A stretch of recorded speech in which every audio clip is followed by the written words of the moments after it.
What's going on, Latin Wealth family? Welcome to another episode to Wealth Wednesday. Hopefully, you guys are blessed and doing well. Super excited about today's conversation because we got my guy Jeremiah back in the building. Been a couple weeks, but it's all good.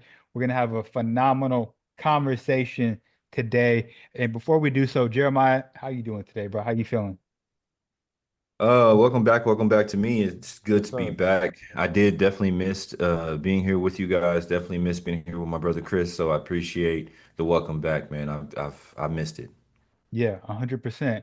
And so, if you guys haven't been tapped into some of our content, as of recently, we've spoken a lot about Latin America, obviously, and we've spoken a lot about the growth and how people are investing in Latin America, and just look from people moving from the United States to different Latin American countries, people investing, buying real estate, all sorts of things. There's definitely a boom happening in Latin America, and we got countries like El Salvador, Costa Rica, they're putting themselves in phenomenal situation to excel over the next 10, 20 years, right? So, with all that being said, we're going to be diving into the fintech boom that's happening in Latin America right now. So, one of the questions that we're going to be answering is why is Latin America outpacing the United States and Europe in fintech growth in 2025? What does this mean for first time, first gen entrepreneurs and investors? All right. So, I'm going to share my screen real quick and we're going to be diving into some information that is very interesting. Go ahead and share this.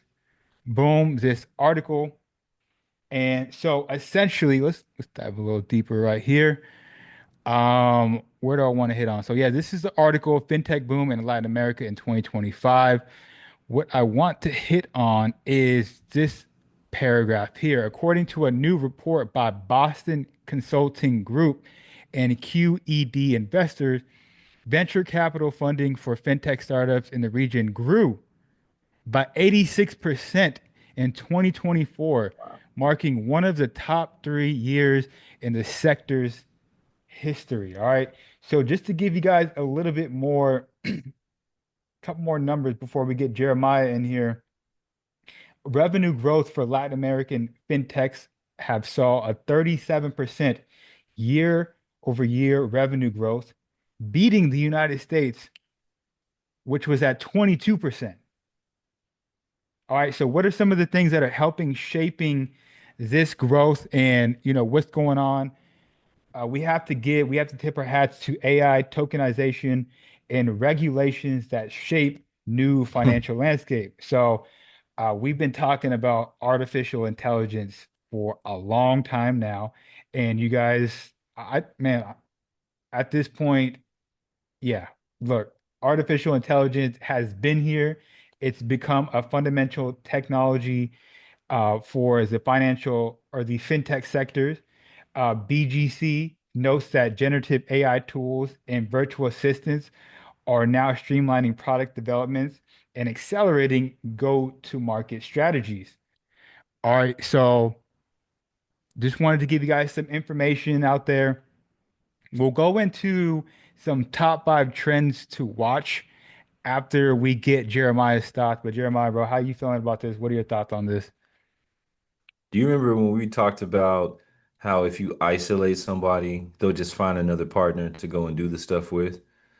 And so what you see now is inflows, massive amounts of money that's coming into Latin America because, well, I mean, it's easy for the money to come in. The actual climate helps with this stuff, right? You don't have where none of it is cold, right? Most of it is subtropic or tropical climate. And so you have a year-round sunshine place where you can do massive amounts of business. Also, there's a lot of raw materials. You remember we were talking about in Colombia, they have the Mhm. emeralds and there's gold and there's all these other raw materials and natural precious metals and things that are in South America. And so people are starting to mine that stuff.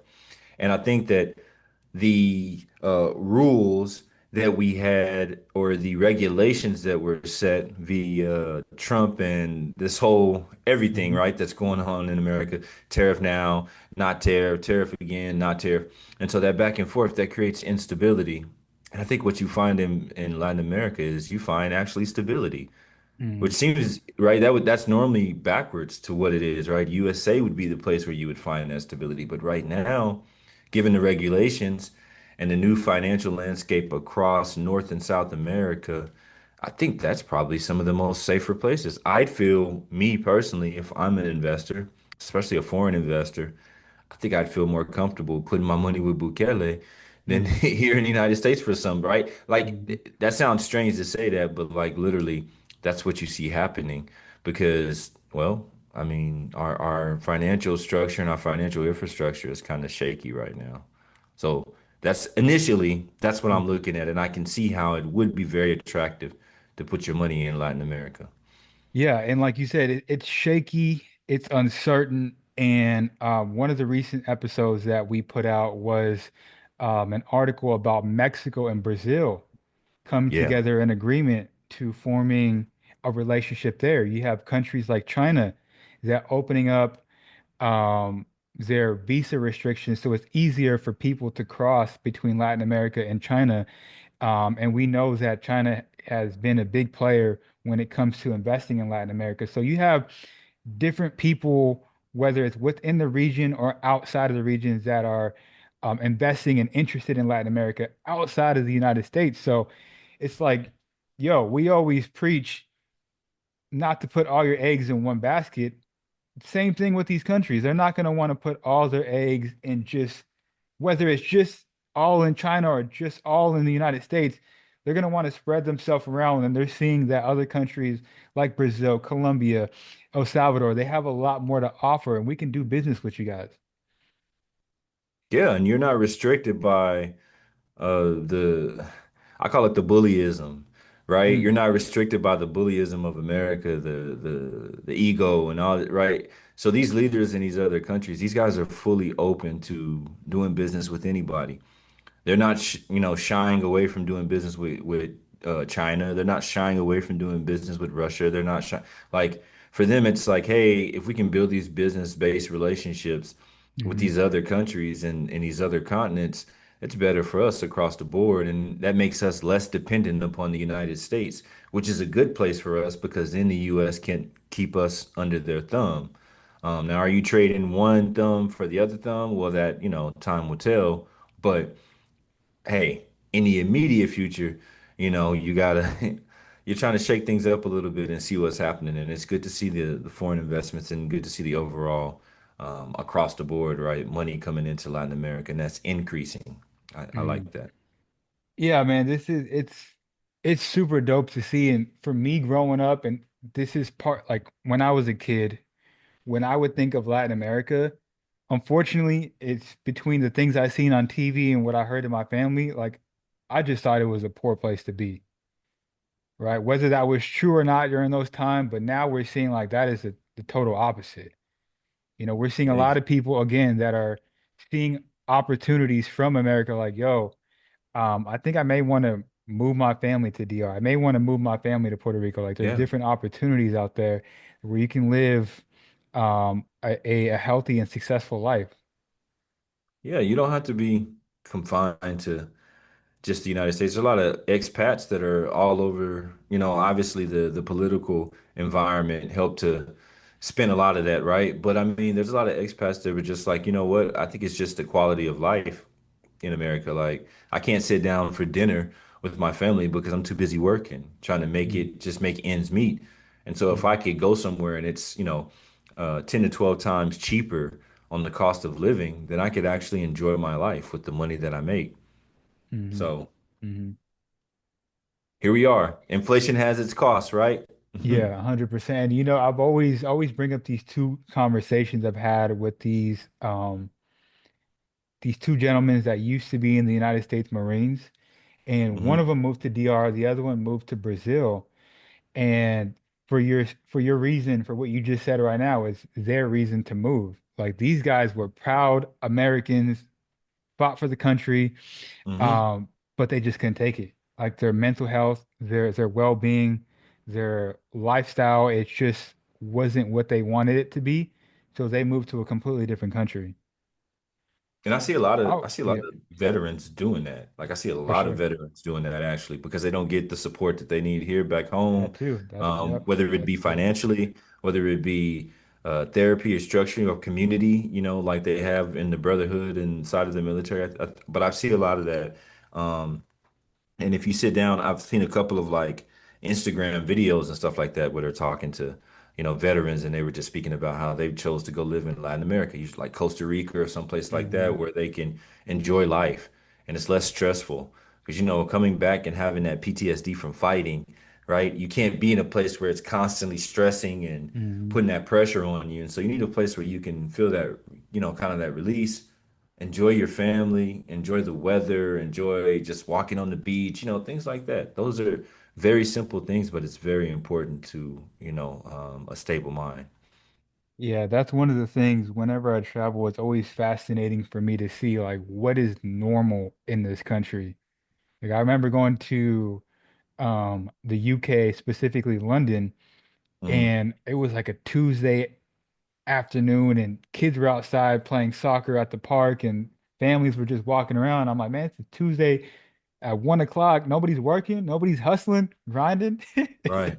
Right. It just those moments just like blow me away. When I went to Morocco, like how people during Ramadan take the time to all eat together and spend time together. Like Yes. I don't know if we Yes. would do that out here. It's a good question. We don't have time. We don't have A time. lot of people can't even remember when's the last time they had, dinner with their family. Mm, yeah.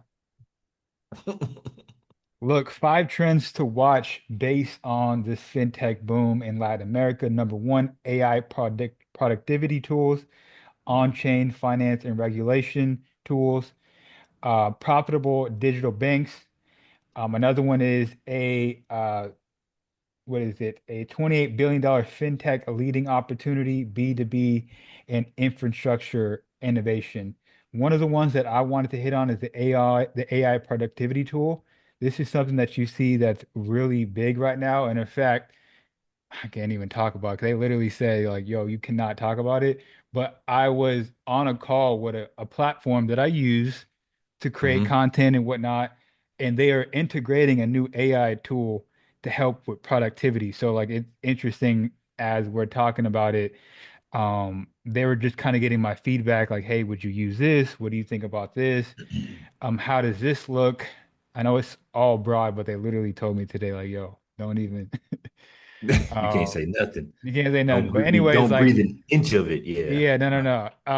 And I would definitely respect them, but you do see a lot of platforms that are into perfect example, Instagram. And I don't know Yeah. how many people use it, but there is an Meta. AI productivity tool on there. Yeah. Yeah. I do. Yeah. I think my wife, it's crazy. I think my wife she uses it as the meta portion, the meta AI portion, which Hmm. integrates that LLM that they implemented, that big long language model that they integrated. But she uses it for like just like ideas and bouncing For ideas off the sure. AI For and stuff. sure. And man, yeah, it's crazy. I was looking at the conversation and it keeps up and speaks back just like a person texting. Mm. It's crazy. Hmm. Hmm. Great integration. So yeah. That's dope. Yeah, it's funny because my wife, she was using AI the other day.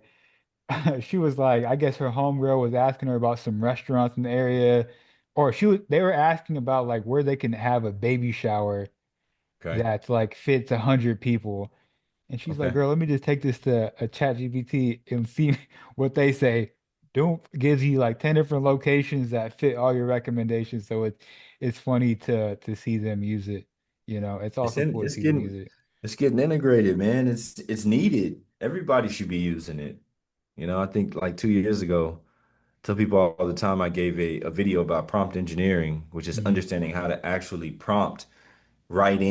write that prompt or the write up for ChatGPT in order to get back what you want. And I think that that's a key skill. You remember how coding used to be? This is Yeah. crazy. And the reason why fintech is going so big and why the AI is connected to it, because this is the space and the world we're in now with Web3. But the same way coding was, Hmm. early 2000s, late 90s, early 2000s, that's Hmm. what this will be. That's what prompt engineering is, and that AI framework of Hmm. finances of just the world in general. So it's not going anywhere. I heard somebody say, I don't know, I think it's just an AI bubble, and I'm like, no, it's too late for that. It's not a bubble, man. Now, don't get me wrong, there may be some stocks that are overpriced and stuff And like some that, but companies, like yeah, 100%. yeah, but it's not a bubble, brother. Like it's Yeah, not. yeah. It's so far integrated into everything now. You can't go back. No, If you we can't. went back now, pre-Chat GPT, pre-DeepSeek, Hmm. pre-Gemini, right? Hmm. Bart, all these Claude, all these other things. If we went back pre now, what would your world be like? Because I know you use it. I use it. Like Just imagine the that question productivity. right there, Like bro. think about it. How much more work did we used to do without the tools? And you know what's crazy? It's only been like 2 years. It's really only been a year and a half. Yeah, Not maybe even only two. maybe a year really using it, Yeah. like 2 years since it's really Yeah. been around, people. Yeah, because remember it was we had to go on the desktop or on your laptop. It was desktop bound. And then they finally get the Yeah, mobile version, but they didn't have now they come out with different versions like every week, every right? week, You bro. got That's Sora, you got all the right. And so that's what I'm saying. Think about how much productivity would shrink just within your own business without AI, and then see if it's a bubble or not. this ain't no NFT bubble. No, yo, yeah, Remember the that's a good. NFTs, bro? Yeah, oh Oh my man, but see, gosh, bro. you and I talked about that, and I told you I would, because I remember you asked me like, bro, I'm like, bro, I would not buy any of that because Yeah. why? It had no nothing. Hmm. Meme coins have more utilization than They those do. NFTs. They do. They do. The only time and now we're getting a little, we're still talking about No, no, this finances, is all right? fintech and AI. This is But all, I yeah. remember, I know you remember when Nipsey Hussle opened his store Bro, on Crenshaw, 2018. and that was essentially NFT. 2018. That had a use case. No, but okay. Yes, Yes, it did. 2018. Yes, it did. But it wasn't based upon the CD or the shirt where you could scan it. It was based upon smart contracts. Yeah. Right? So more integrated tokenization and stuff about DeFi. So there was more finance and fintech behind it with the smart contracts. It wasn't about the shirt itself, Hmm. right? It was exclusivity that came with it because, if he was still alive, he was like, oh, in 3, 4 years, Hmm. I'll throw a concert and you can only get in If you got, with that in it, right? So it yep, was more yep, about the smart contract. So it was still more fintech than the actual picture. Bored Ape was just pictures yeah, of monkeys with yeah, grills in yeah, their mouth. Like that had no use, yeah, that had yeah, no use case. So yeah. that's that brings us to this right here, right? And the use cases that we're starting to see is actual banks and digital currency that's connected to the fintech, right? Hmm. AI is needed to register and regulate all that's occurring on the blockchain because it makes it more efficient. And it makes you less likely to have scams, all those things when you Hmm. have AI that's working integrated into the infrastructure of the fintech products. 100%, 100%. Earlier you brought up how you posted something about um prompting, right? Yeah, yeah, You also posted something the other day that I want to take a twist and dive sure. into. Oh Let's shoot, do of it. course it went away. It's on Facebook. Give me a second. I'm gonna pull it back up. Okay. Do. Was it one of my chat GPT posts or something? It may have been. I seen it and I was like, yo, I Um, want to talk about this. All right, here we go. Crispy spying on me. Y'all see that, man? Bro, I be He- spying. I'm always looking for something to talk about. Okay, where we at? Dope. Here we are. I think this was valuable. Oh, thank you. Top Yeah, yeah, yeah, yeah. top 11 businesses with the highest success rate in 2025. Now, one of the we're going to go through this right. Actually, let's go through it first. Okay, let's go through And I'll give my thoughts. So we have laundry mats at number one. it. If you thought it was number one, you get 10 gold stars. Right. Nobody, Uh, nobody said that. Nobody Nobody. said Number two, self-storage facilities. Number three, funeral home, senior care services, real estate, rentals, grocery stores, accounting and bookkeeping services, IT support. Number nine, essential home services such as plumbing, HVAC, electrical. Number 10, vending machine businesses. Number 11, which we actually had an interview with an individual out here in Dallas, Yeah, Texas, that has a successful vending machine business. Number 11, auto repair shop. This is actually a really good one here. But what I wanted to point out, and thank you for posting this, yeah. all these businesses are what our people, our community would consider like not sexy businesses, Sure, boring businesses, right?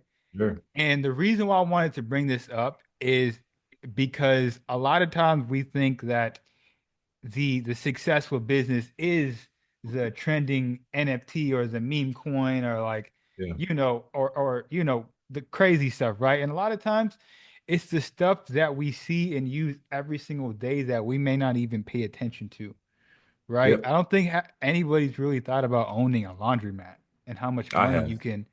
I have. We're not talking about you.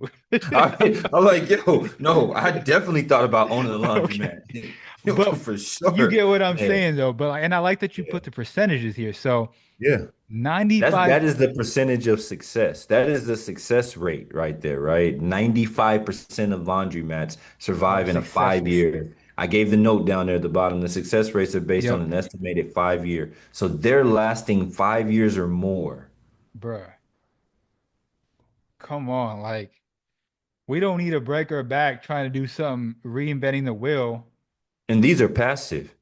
A passive laundromat income. is passive. I don't think like a lot of these things are like it. So the funeral home isn't, obviously, right? Senior care services, no. Real estate rentals, passive. Grocery stores, essential retail. So for you, it's probably passive, but it isn't essentially passive because somebody's got to be in there working. Hmm. Accounting and bookkeeping services, that's gonna take some work. IT Hmm. support takes some work, right? So what you got is a mix. Vending machine is passive. Auto repair shops obviously work. And so you got about half and half. 50% of the options on here are passive income. The number one, a laundromat is passive, Hmm. like extremely. Think about it. Hmm. Like Yeah. you just go open it up in the morning, make sure there's quarters and stuff in there. And now they got them where you ain't even quarters, they're using The cards. card. Come And on. I've seen, by the way, I've seen laundromats, I've seen washing machines and dryers that are accepting Bitcoin. Yep. Yep. Yep. I've seen one of the vending machines, they're always, you go to the airport, you see all types of vending Yeah. machines, right? Yeah. I think Kylie Cosmetics, you go to Japan, vending machines on every single corner like a liquor store out there, bro. It's Really? insane. You can get juices, you can get coffee, you can get hot food, cold food, you can Wow. get toys, whatever you want, bro. There is a vending machine and they're everywhere, bro. You can be in a remote town, there's going to be a vending Yeah. machine there for people that want coffee. They're everywhere out there. But But one of that the I one, think those take the place of the mom and pop shops. So the bodegas that you have like up north, or you have like, think about it, yeah, everywhere in the hood, right? You got like bodegas on the corner, and so those vending machines essentially take the spot of we those, take it, right? we Because take of it. space and stuff. Yeah. Yeah. So which is crazy, but I'd seen in America they had this vending machine where you pay and when you open it, whatever you take out, there's sensors all over the vending machine that senses what you take out. So if you take Wow. out five water bottles, it's gonna automatically charge you for They'll five, charge you. Yeah.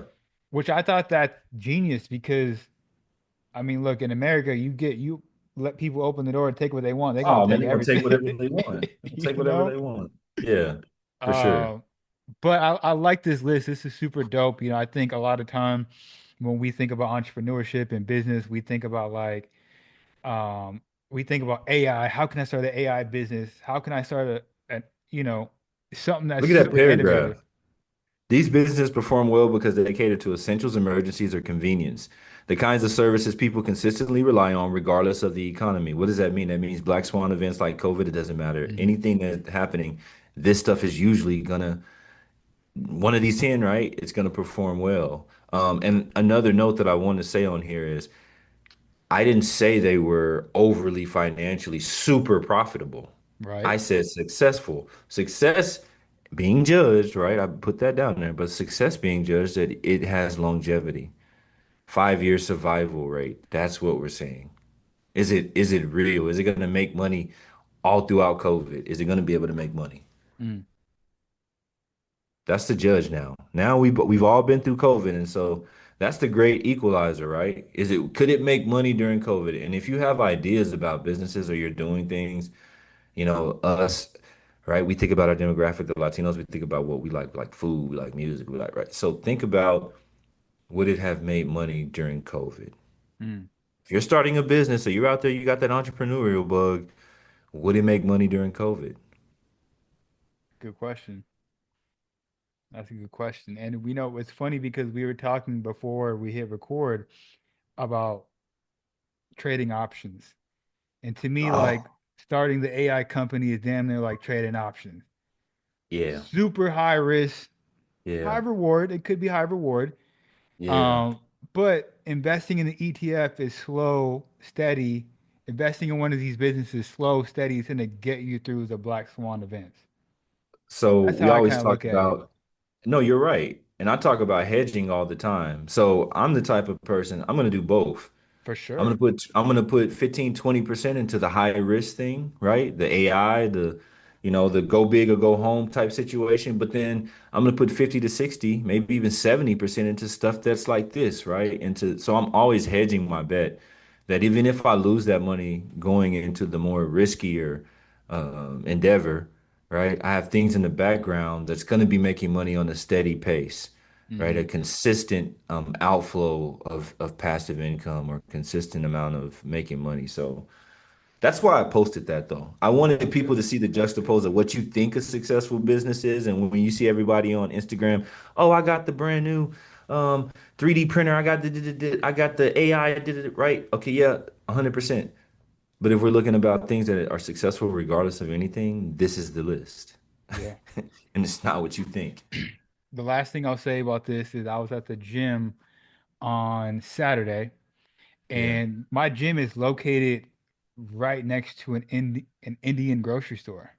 So I come Okay. out the gym. Usually on Saturdays I go like around noon time and just get an afternoon workout. And there was a guy outside that was selling coconuts, fresh coconuts. I'm Okay. like, bet I need one of them. I'm not in PR yet, but I need one right now. And so he's chopping them up, boom, boom, boom, chopped it up. I'm talking to the other Indian brothers there. He pulls up in his Mercedes. I don't even know what it is, but I was like, "Oh, that's a nice car. What year is it?" He's like, 2021. I have a Mercedes, a BMW, and I have a McLaren. I'm like, "Oh, dope. What do you do for work?" IT support. Yeah. Yeah. IT support. And you would never know.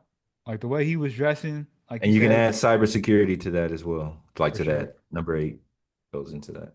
Yeah. Yeah. I was like, damn, that's Be a part of the decisive. infrastructure, right?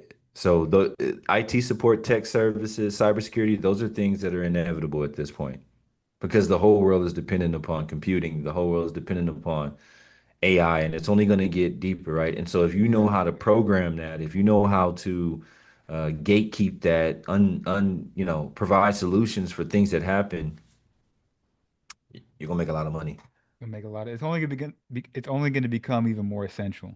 for sure. So, look, y'all, if you guys enjoyed this episode, if you learned anything, please let us know down below. And look, let me ask this question. If anybody is listening, if you could start any one of these businesses, which one of these 11 would you start? Which one of these 11 would you consider? Leave a comment down below. Yeah. Share, comment, subscribe. And as always, it's the Lion Wolf family. We'll catch you on the next one. Peace.